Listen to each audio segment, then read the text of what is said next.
I have no beef with MLs. I have no beef with left comms or nothing. But when some of y'all say that anarchists are just immature and don't have actual tangible plans to bring about their social revolution, I think we're what are we doing? If someone's clearly being counter-revolutionary, don't spend any more time on that than you have to. Try and associate with people you can actually work to benefit change with, right? But additionally, I don't necessarily even think that anarchists don't have, like, at least blueprints for how to be able to try and bring that about. And I can give you my synthesis as to, like, my understanding of how that would most likely occur. It's four main steps. It's socialize, organize, federate, and incubate.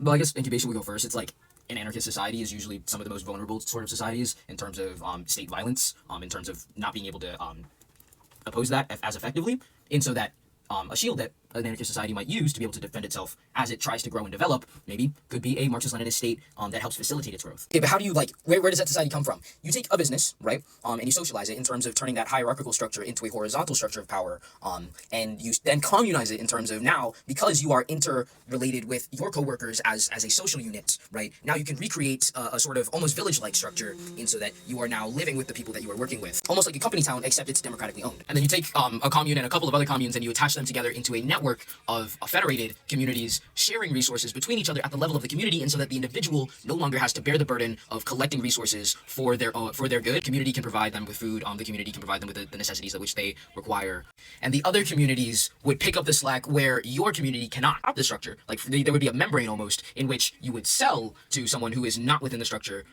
right, but isn't like a charity or like a clinic or something. Meaningless in that you don't need money to distribute resources. Resources are distributed based on need, and then by want, as we grow more abundant in our ability to produce with less labor. Classless in that it's supposedly ideally entirely horizontal, and stateless in that its entire role is to act as an autonomous region that encompasses the state, that takes over the territory that which the state used to acquire, and then this would become global as more networks begin to interact with each other.